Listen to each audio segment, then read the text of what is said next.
I am Emmanuel Dogbevi. I've worked as a journalist for 20 years.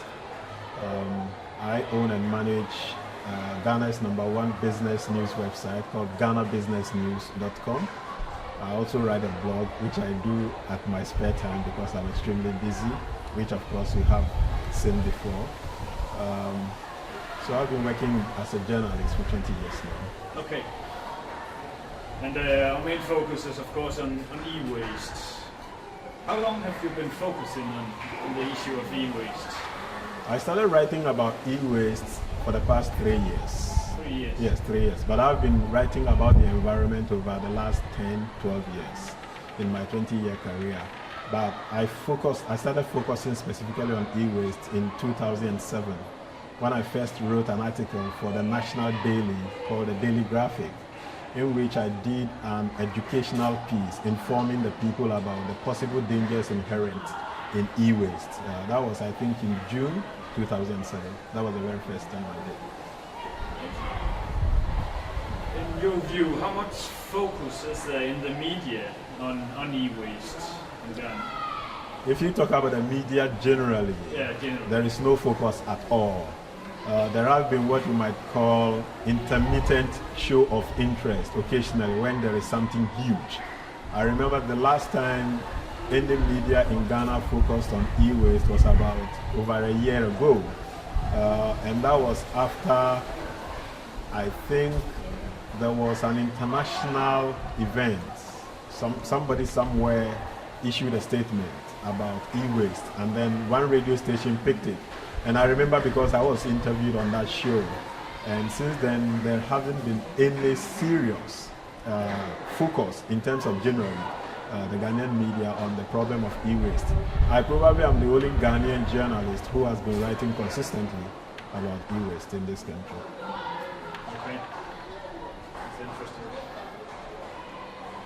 Is e-waste believed to be a problem by the Ghanaian people in general?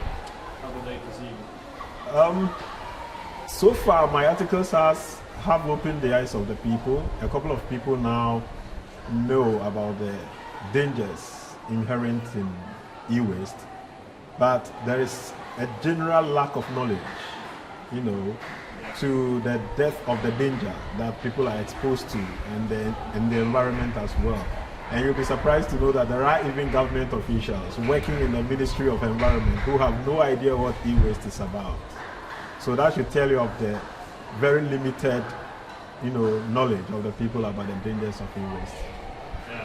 And I presume probably that lack of knowledge in the media is accounting for the very little coverage of the problem in the country. From your point of view, how big is the problem of e-waste in Ghana? It's a big problem. If you ask me, I would say we have reached crisis point. It is a grave situation because of the very serious dangers that the poisonous chemicals contained in e-waste pose to both our environment and human health. And more importantly, for a country like Ghana, where about 90% of our health budget is expended on malaria, right? And then you don't have anything left for any other disease. And then we have e-waste being added in this country. It means that we are going to expose our people to much greater health dangers, which you don't have the money and the capacity to handle.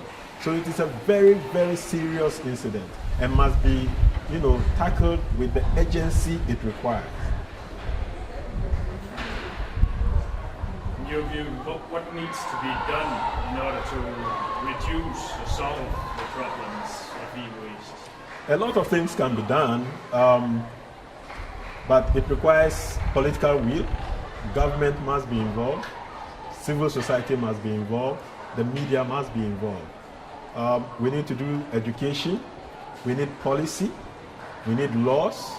And of course, Ghana is a member of the Basel Convention because Ghana has ratified the Basel Convention on the transboundary movement of hazardous waste, which also includes e-waste.